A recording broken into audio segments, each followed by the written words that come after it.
Hello students, आज हम कर रहे हैं कक्षा 7वीं पाठ 14 शकुनी का प्रवेश, जो कि है महाभारत से लिया गया है। अब देखिए इसमें क्या कह रहे हैं कि एक दिन जो थे युधिष्ठिर ने अपने भाइयों से कहा कि भाई, युद्ध की संभावना ही क्या है मिटा देने के उद्देश्य से मैं यह शपथ लेता हूँ कि आज से 13 बरस तक क्या है मैं अपने भाइयों का या किसी भी जो बंधु हैं सखा हैं उनको बुरा भला नहीं कहूँगा। सदा अपने भाई बंधुओं की इच्छा के अनुसार ही अपना काम करूँगा। मैं ऐसा कुछ नहीं करूँगा जिससे आपस में क्या होगा, मनमुटाव या बैरभाव बढ़े। मुझे उसका डर है, क्योंकि मनमुटाव के कारण ही क्या है झगड़े होते हैं। इसलिए मन से क्या है क्रोध को क्या है एक बार ही हम क्या करेंगे, एक बार में ही निकाल देंगे। दुर्योधन और दूसरे कौरवों की बात कभी न टालूंगा, हमेशा उसके इनकी इच्छा अनुसार ही काम करूँगा। युधिष्ठिर की बातें उसके भाइयों को भी ठीक लगी। वे भी इसी निश्चय पर पहुँचे कि झगड़े फसाद का क्या है हमें कारण नहीं बनना चाहिए। उधर युधिष्ठिर क्या है चिंतित हो रहे थे, उनको चिंता हो रही थी कि कहीं कोई क्या है लड़ाई झगड़ा न हो जाए। और इधर जो राजसूय यज्ञ का ठाट बाट और जो पांडवों की यश समृद्धि है उसका स्मरण भी क्या है दुर्योधन को मन ही मन खाए जा रहा था। वह ईर्ष्या थी, जो जलन थी, ठीक है, जो बैर भाव था, उसकी जलन से वो बेचैन हो उठा था।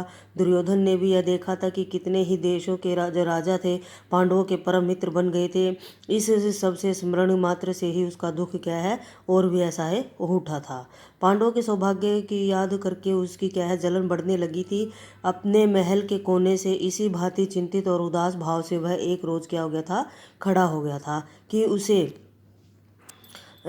उसे यह पता भी न लगा कि उसकी बगल में क्या है उसका मामा शकुनी आके खड़ा हो गया है।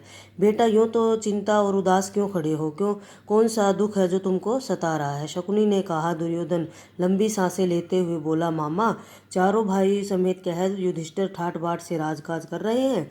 यह सब इन आँखों को में देखने से भी क्या है मैं कैसे शोक न करूं? मेरा तो अब जीना भी क्या हो गया, व्यर्थ मालूम होता है। शकुनी क्या था, दुर्योधन को क्या है सांत्वना देते हुए कहता है कि बेटा बोलता है इस तरह क्या है मन छोटा मत करो। आखिर पांडव भी तो तुम्हारे भाई ही तो हैं। उनके सौभाग्य पर तुम्हारे जलन नहीं होनी चाहिए। न्यायपूर्वक जो राज्य उनको प्राप्त हुआ है, न्यायपूर्वक जो उनको राज्य प्राप्त हुआ है बेटा, वो क्या है, वो उन्हीं की क्या है सौभाग्य की बात है। ठीक है, वो उनका उपभोग कर रहे हैं, प्रयोग में लेके आ रहे हैं उनको।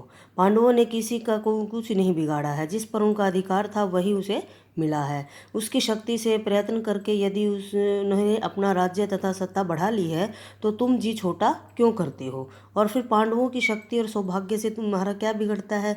तुम्हें भी किसी बात की क्या है कोई चिंता नहीं करनी चाहिए। दुर्योधन, अश्वत्थामा और जो कर्ण जैसे महावीर हैं वो तुम्हारे साथ हैं। यदि ही नहीं कि बल्कि मैं क्या है भीष्म, कृपाचार्य, जयसंध, सोमदत्त सब तुम्हारे साथ ही तो हैं। इस साथियों की सहायता से ही क्या है तुम सारे संसार पर क्या है विजय प्राप्त कर सकते हो। फिर दुख क्यों करते हो? यह सुनकर दुर्योधन बोला, जब ऐसी ही बात है तो मामा जी हम इंद्रप्रस्थ पर चढ़ाई क्यों न कर ले? शकुनी ने कहा, युद्ध की ही तो बात है न करो, वह तो बहुत ही खतरनाक काम है। तुम पांडवों पर विजय पाना चाहते हो तो युद्ध के बजाय चतुराई से काम लो। मैं तुम्हें ऐसा उपाय बता देता हूँ जिससे बगैर लड़ाई के क्या है युधिष्ठिर पर सहज से ही क्या आप आसानी से विजय प्राप्त कर सकते हो। दुर्योधन की आंखों आशा से चमक उठी, बड़ी उत्सुकता के साथ पूछा, मामा जी आप कैसे हैं, उपाय जानते हैं? तो ये था बेटा कि अगर आपको मेरा चैनल अच्छा लगे तो इसको प्लीज़ लाइक करें, सब्सक्राइब ज़रूर करें और इसको ज़्यादा से ज़्यादा शेयर ज़रूर करें। Thank you.